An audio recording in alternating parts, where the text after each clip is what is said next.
Os sintomas, eles começam a se instalar nos 3 primeiros anos de vida, tá? Mas nem sempre são notados pelos pais, o que prejudica o tratamento. Então, preste bastante atenção no comportamento aí do seu filho e perceba se ele apresenta aí alguma das características que eu vou mostrar para vocês. Coloca aí na tela, produção. A primeira, durante a amamentação, não interagem com a mãe, tá? Então, esse é o primeiro sinal aí da criança estar com autismo. Não conseguem olhar nos olhos das pessoas. Essa é a segunda característica. Tem dificuldade de interagir socialmente. A quarta, não atendem quando chamadas pelo nome. A quinta, separam objetos por cor, tamanho e mantendo assim um comportamento repetitivo e sem finalidade aparente, tá bom? Sexta, ficam horas com um objeto fazendo o mesmo movimento, geralmente é circular, tá? Sétimo, apresentam movimentos corporais repetitivos, às vezes de forma violenta. Oitavo, em vez de pedir, levam as pessoas pela mão até o lugar onde eles querem que algo seja feito, tá? Então prestem atenção nisso também. Nono, não acompanham os acontecimentos à sua volta. E olha, para falar mais sobre esses sinais e orientar os pais, a gente convidou a neurologista, ela que é neurologista pediatra, a Stephanie Ortiz, para conversar com a gente aqui ao vivo no Cotidiano. Ela que é de Porto Alegre, viu, minha gente? É referência em autismo e TDAH no Brasil. Vem para cá comigo, gordinho, coloca a doutora Stephanie aqui na tela para mim. Muito bom dia, que doutora bonita. Seja muito bem-vinda aqui ao Cotidiano para a gente falar sobre um assunto muito importante, que é o autismo. A gente está na semana que é comemorada aí para as pessoas elas prestarem atenção nesses sinais. Até porque, doutora, o diagnóstico do autista, ele é um pouquinho demorado, como a gente mostrou aqui, não é isso? Muito bom dia. Bom dia, Marcela. Bom dia a todos que estão nos assistindo. É com imensa alegria que eu venho hoje falar sobre esse assunto que é tão importante para a gente. Mês passado saiu um novo estudo do CDC nos Estados Unidos, onde a gente encontra um autista a cada 36 pessoas. Então a gente já sabe que não é uma moda, mas sim é uma realidade em qual a gente está inserido e a gente precisa saber mais sim sobre esse transtorno. Então o que a gente já sabe no momento? Que conseguimos fazer o diagnóstico em qualquer idade. Desde o bebê até o adulto. A gente não precisa mais esperar para fazer o diagnóstico. Já conseguimos identificar o autismo em criança com 6 meses de idade. Bem como tu falou ali antes, crianças que até no momento da amamentação não têm um contato ocular, não querem interagir com aquela mãe naquele momento. São realmente crianças em que, quando são chamadas, elas não atendem pelo nome. Elas têm uma dificuldade maior na interação social e a gente consegue perceber isso também já com 1 aninho, onde a gente pede para dar tchauzinho, mandar beijo, apontar e a criança ela não está fazendo isso. E tem outro sinal que eu acho que é muito importante, que os pais precisam ficar atentos, é o atraso na fala, é o atraso na comunicação.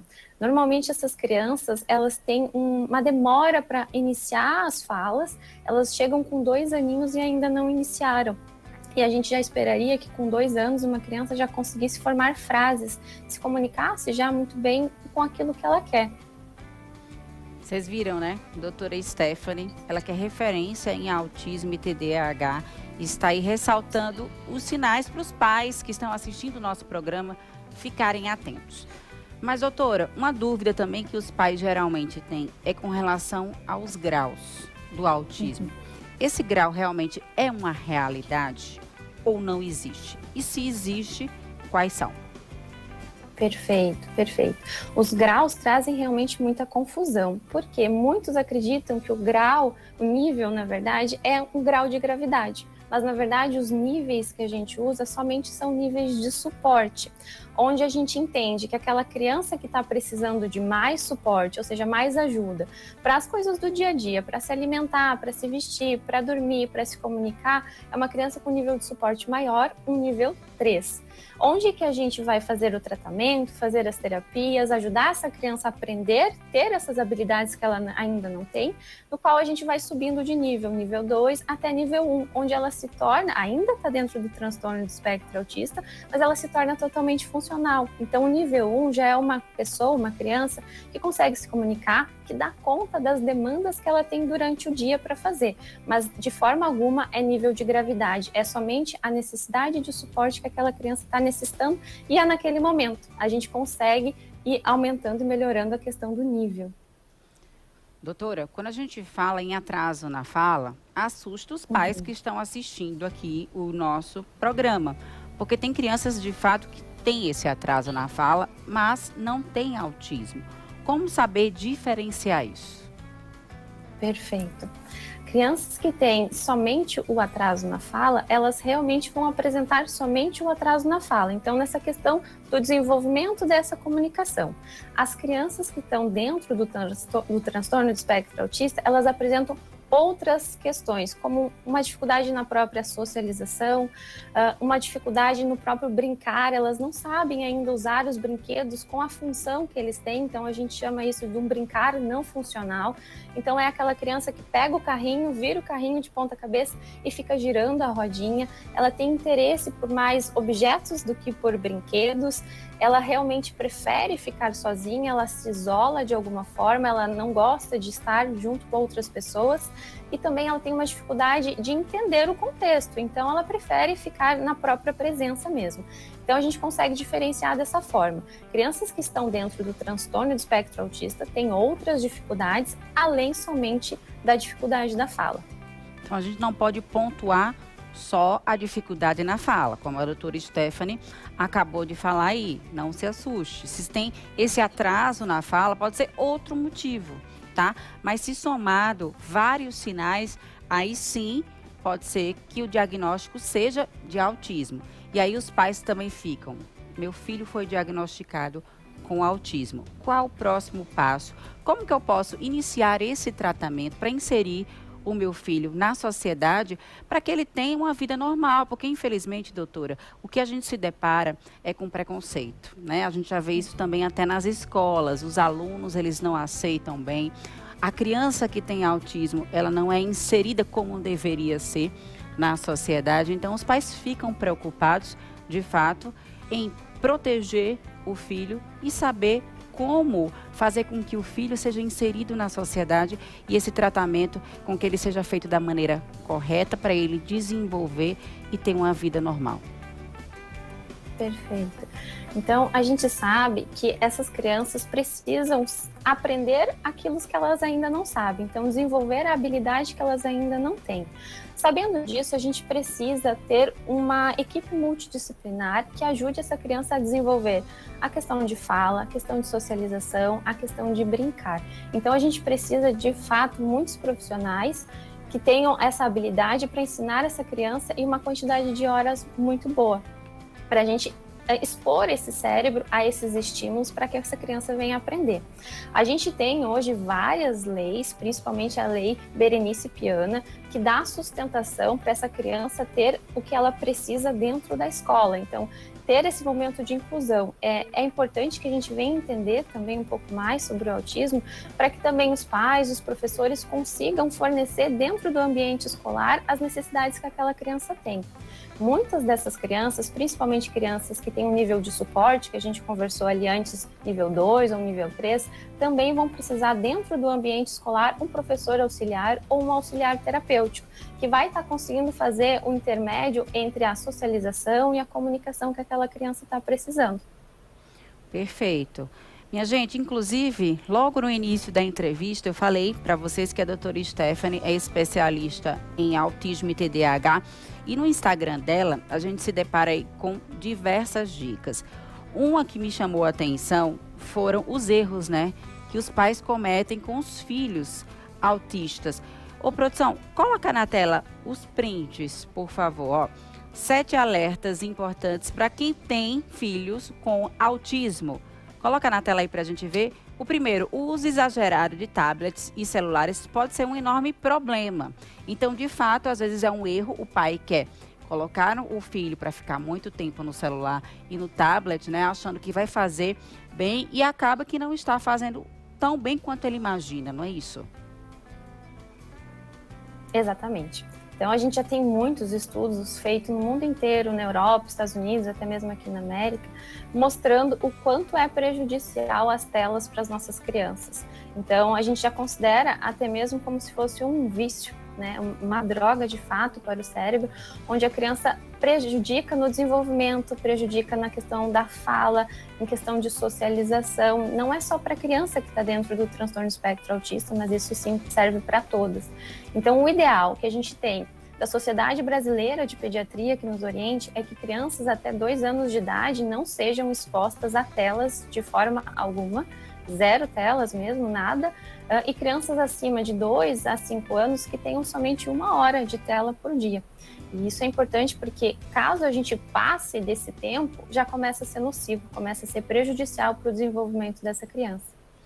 Perfeito. Produção, coloca na tela os prints também para a doutora Stephanie ir esclarecendo aí, ó. Vocês estão vendo, né? O profissional que atende o seu filho, ele gosta, ele aprecia, ele está preparado para atender autistas? Isso também é muito importante, né? Observar. Por quê? Porque isso acontece principalmente nas escolas, não é isso, doutora? Quando a gente deixa o nosso filho achando que ele está sendo acolhido, mas a gente observou se de fato ele está preparado para cuidar do nosso filho, não é isso? Infelizmente, essa é uma realidade que a gente vive. Poucos profissionais, professores, educadores conhecem sobre essa realidade do autismo e é como missão também que eu tenho dentro das minhas redes sociais conseguir informar para essas pessoas como que é o funcionamento do autista, como que a gente consegue auxiliar ele nesse desenvolvimento, porque é importante que todo mundo saiba, porque é a nossa sociedade hoje em dia, é o nosso futuro. Então, eu acho que é importante sim. Fico muito feliz também de vocês estarem divulgando sobre esse assunto, porque quanto mais pessoas capacitadas a gente tem, melhor nossas crianças vão ser tratadas. Com certeza, esse é o nosso papel, né? De fato, informar e esclarecer todas as dúvidas aqui e mostrar principalmente as dificuldades. Um vídeo que me chamou muito a atenção, que eu recebi, uma mãe de autista, eu não sei se você chegou a ver esse vídeo, ela falava assim: eu não quero palavras bonitas, eu quero resolução do problema para o meu filho ser inserido na sociedade. De palavras bonitas, eu tô cheia. Eu quero que meu filho seja acolhido, seja aceito. Porque na festa de aniversário do meu filho, eu não sei quem convidar, porque eu não sei quem são os amiguinhos dele. Para eu chegar lá e colocar criança só para fazer volume, eu não quero. Eu quero resolver esse problema e fazer com que o meu filho seja aceito. Então, esses profissionais, eles precisam de fato serem instruídos, serem treinados para fazer essa inclusão dessa criança autista, exatamente para que ela entenda que ela é uma criança normal, que ela pode sim ter uma vida normal, independente do transtorno. Perfeitamente, concordo 100%. E eu quero trazer aqui também, quanto mais cedo a gente conseguir identificar o transtorno espectro autista, mais a gente consegue ajudar essa criança a desenvolver, menos atraso ela tem e mais rápido ela também vai ser incluída nesse meio. Então, eu sempre falo nas minhas redes, tempo é neurônio. Quanto antes a gente conseguir identificar, melhor. Perfeito. Doutora, o Instagram da doutora está aqui na tela. Produção, coloca, por favor, para você seguir aí também e ficar por dentro de todos os conselhos, né, de tudo que a doutora Stephanie posta. Tá aí, ó, neurologista pediátrica A, tá? É esse Instagram aí, segue a doutora Stephanie. Obrigada do fundo do meu coração por você estar aqui hoje com a gente, né? Nesse mês tão importante, nessa semana tão importante. E o que a gente luta aqui é por inclusão, né? Todos nós somos iguais, o que a gente precisa é de instrução, né? A sociedade precisa disso, de instrução para acolher, para aceitar. Porque como você falou, é o nosso futuro. Obrigada, doutora. Eu que agradeço, muito obrigada. Parabéns pelo trabalho. Tchau, tchau. Obrigada, até a próxima. Tchau, tchau.